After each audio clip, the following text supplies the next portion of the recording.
अस्सलाम वालेकुम dear student. तो आज हम एमकेट का एक और लेक्चर रिकॉर्ड करेंगे और आज हम इस लेक्चर में लास्ट टॉपिक डिस्कस करेंगे चैप्टर नंबर 3 की, और उस टॉपिक का नाम है इंक्लाइंड प्लेन। इंक्लाइंड प्लेन के आप सब जो हैं अच्छे तरीके से नोन होंगे। हम कहते हैं कि इंक्लाइंड प्लेन वो प्लेन होता है जो ग्राउंड के साथ एक एंगल बनाता है। तो हम कहते हैं अ plane which making an angle theta with ground is known as inclined plane। आपने देखे होंगे जब हम किसी ट्रक पे सामान रखते हैं तो ट्रक पे सामान रखने के लिए समझें ये ट्रक है, ठीक है। तो ट्रक पे जब हम सामान रखते हैं तो हमारे जो वर्कर्स होते हैं वो इस इंक्लाइंड प्लेन के ऊपर, ठीक है, रन करके और इस ट्रक को लोड करते हैं। तो ये बेसिकली हेवी लोड उठाने के लिए, किसी सर्टेन हाइट से उठाने के लिए हमें इंक्लाइंड प्लेन की ज़रूरत पड़ती है, ठीक है। सो इंक्लाइंड प्लेन की डेफिनेशन हो गई। अब हम थोड़ा सा इसको एनालिसिस करेंगे, इसका फ्री बॉडी डायग्राम देखेंगे। तो ये आप समझ लें एक किस्म का इंक्लाइंड प्लेन है, ये ग्राउंड है और ये ग्राउंड के साथ एक एंगल बना रहा है theta.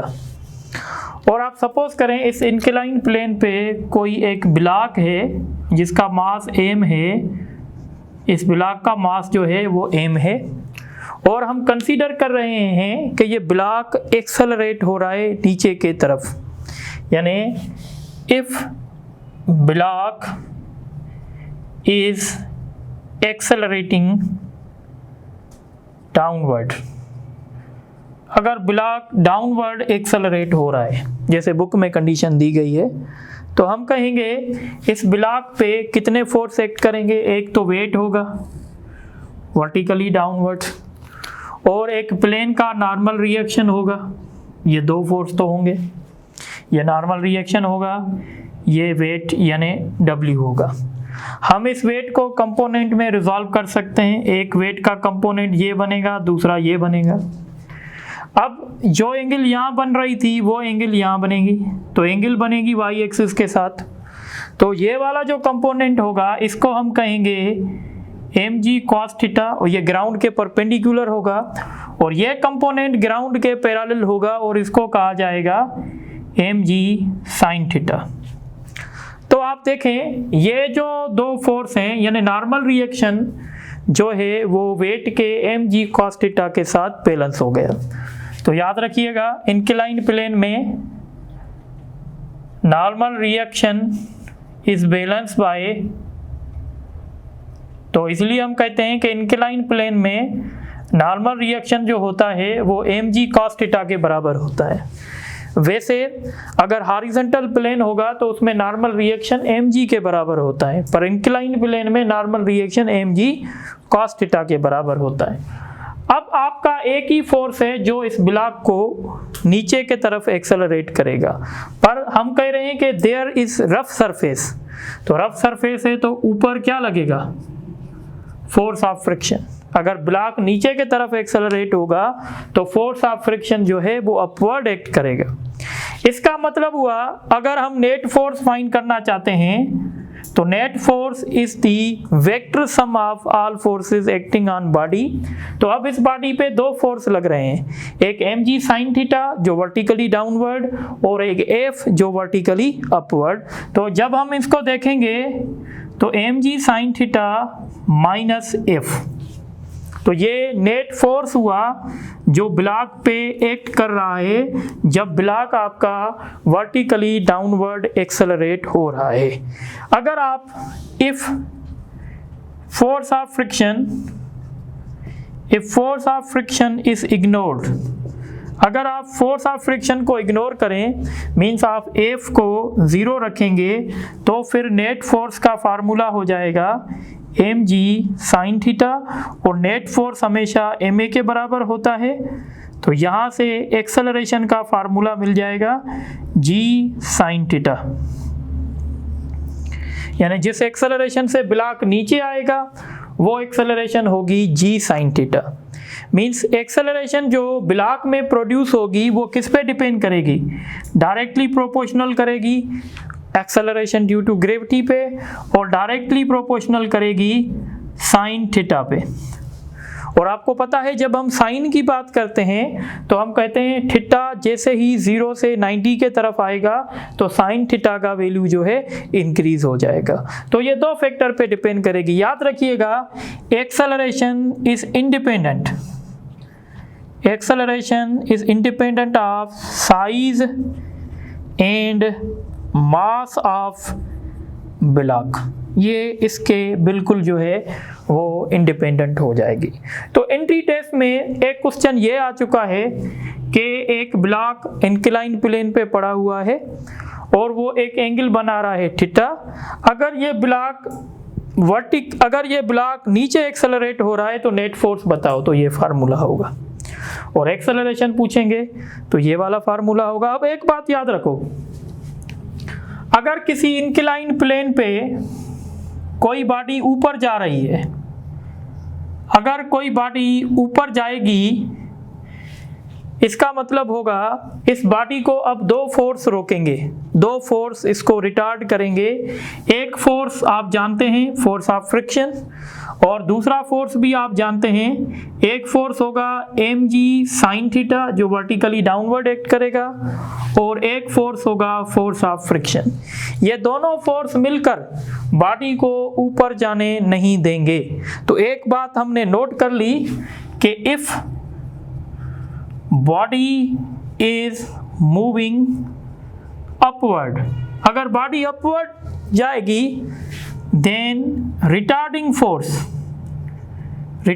Force acting on body is, तो कौन कौन से फोर्स हैं जो बॉडी को रिटार्ड करेंगे, तो एक फोर्स होगा mg साइन थीटा, ये भी रिटार्ड करेगा क्योंकि इसका डायरेक्शन कैसे है, डाउनवर्ड है। और दूसरा force of friction, force of friction का काम ही यही है मोशन को खत्म करना, मोशन को रोकना। तो ये दोनों फोर्सेस बॉडी को ऊपर जाने से रोकेंगे।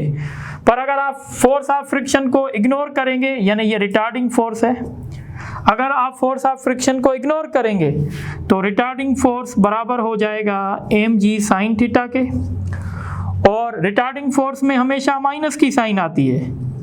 तो इसका मतलब होगा अब हमारी बॉडी में डेसेलरेशन आएगी। अब हमारी बॉडी में क्या आएगी, डेसेलरेशन। यानी जब इंक्लाइन प्लेन से कोई बॉडी नीचे के तरफ आएगी तो एक्सेलरेट होगी। कौन सी एक्सेलरेशन, जी साइन थीटा से। पर जब इंक्लाइन प्लेन के कोई बॉडी ऊपर जाएगी तो वो बॉडी डेसेलरेट होगी। कितनी डेसेलरेशन होगी, डेसेलरेशन उसकी होगी जी साइन थीटा, और आप यहाँ पे माइनस की साइन लगाएंगे। तो मैंने लिखा है जब बॉडी नीचे आएगी तो क्या होगी, एक्सेलरेट, और जब बॉडी ऊपर जाएगी तो क्या होगी, डेसेलरेट। ये बात आप लोगों को याद रखनी चाहिए। अब हम बात करते हैं एक्सेलरेशन की। तो देखें, अगर इंक्लाइन प्लेन 0 डिग्री की एंगल बनाएगा तो इस केस में एक्सेलरेशन जो है वो 0 होगी। फिर आपका हॉरिजॉन्टल प्लेन हो जाएगा और हॉरिजॉन्टल प्लेन में कभी भी एक्सेलरेशन नहीं होगी। और अगर यही इंक्लाइन प्लेन एंगल 90 डिग्री बनाएगा तो हम कहेंगे ये फ्री फॉल कंडीशन हो जाएगी, यानी ए जो है वो जी के बराबर हो जाएगी, क्योंकि अगर आप साइन 90 का वैल्यू देखेंगे तो वो 1 होता है। इसी तरीके से ये कंडीशन है, और इस कंडीशन को क्या कहते हैं, फ्री फॉल। तो आपसे कह सकते हैं कि इंक्लाइन प्लेन में फ्री फॉल कंडीशन कब बनती है, तो जब प्लेन आपका 90 डिग्री पे इंक्लाइंड होता है तो इंक्लाइन प्लेन पे फ्री फॉल कंडीशन जो है वो बन जाती है। अब ये बातें थी, क्योंकि थोड़ा सा डिस्कशन है, इंक्लाइन प्लेन इतना लंबा टॉपिक तो नहीं है। अब हम इस पे कुछ MCQs करते हैं, पर मैं समझता हूँ MCQs हम बाद में करेंगे, पहले आप इनको नोट कर लें तो मैं इसको इरेज कर दूँ।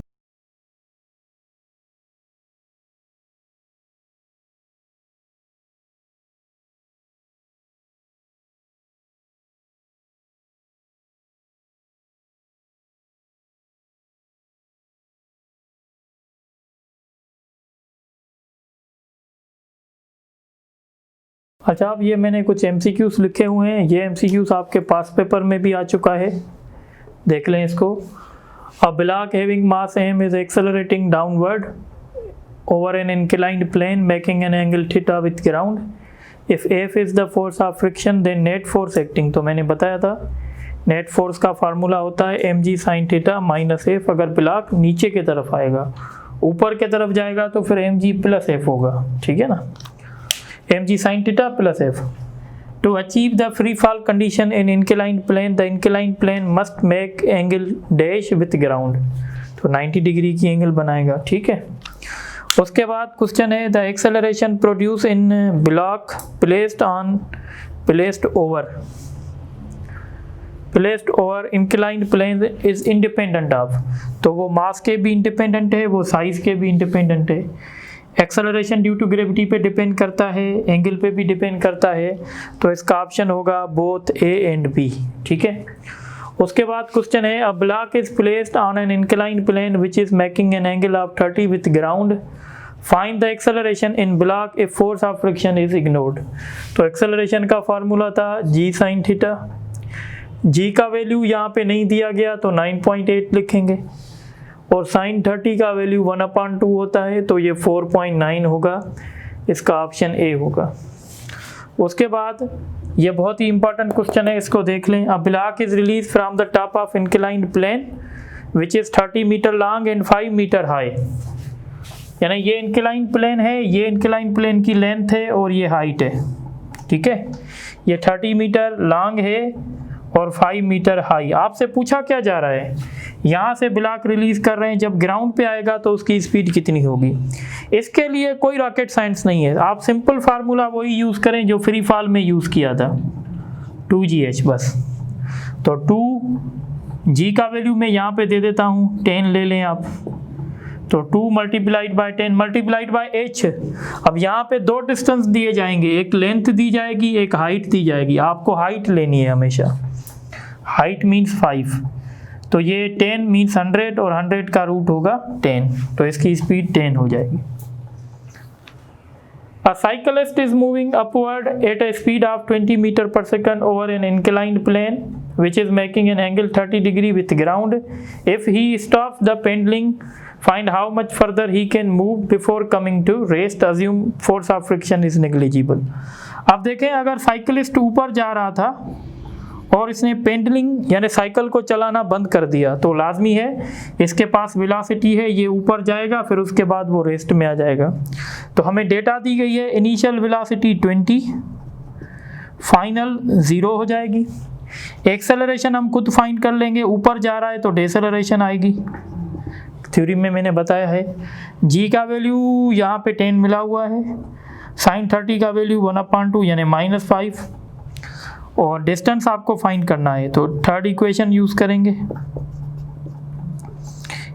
-5 है, एस फाइंड करना है, फाइनल 0, इनिशियल 20 का स्क्वायर, ये -10 एस होगी, माइनस का 400, minus minus cancel, S is equal to 400 divided by 10 यानी 40, तो इसका ऑप्शन बी होगा। उसके बाद लास्ट क्वेश्चन चैप्टर नंबर 3 का, ठीक है, थोड़े से आप खुश भी हो जाएं, 3 चैप्टर हो गए हैं, बाकी भी हो जाएंगे इंशाल्लाह। A block is moving downward from the top of inclined plane which is 98 metre long and 10 metre high, find the acceleration. अब आपको एक्सेलरेशन चाहिए, तो एक्सेलरेशन में आप ये फार्मूला यूज़ नहीं कर सकते, ये वेलोसिटी में यूज़ करेंगे ना। तो एक्सेलरेशन के लिए देखें, ये हाइट इसकी दी गई है 10 मीटर और लेंथ इसकी दी गई है 98, और g का वैल्यू सपोज करो नहीं दिया गया तो 9.8 लेंगे। अब एक्सेलरेशन फाइंड करने का फार्मूला है g sin थीटा, ये वो एंगल होती है। तो अगर आप sin थीटा को जानते हैं तो sin थीटा किसके बराबर होती है, परपेंडिकुलर अपॉन हाइपोटेन्यूज, यानी 10/98। ये 1 टाइम लगेगा, ये 0.1 जब 10 से मल्टीप्लाई करेगा तो क्या होगा, तो ये 1 हो जाएगा, इसका ऑप्शन होगा 1। ये यहाँ से डेसिमल हटा दें और ये आपका सही ऑप्शन है। इसी तरीके से चैप्टर नंबर 3 जो है वो मतलब ख़त्म हो गया। इसके जो टेस्ट रहते हैं 3.3 और 3.4 इंशाल्लाह मैं आज काशिफ को दे दूँगा, तो वो आपको ईद की गिफ्ट दे देगा। यानी वो अपलोड कर देगा। फिर कल इंशाल्लाह हम चैप्टर नंबर 4 भी जो है डिस्कस करेंगे। Thank you very much.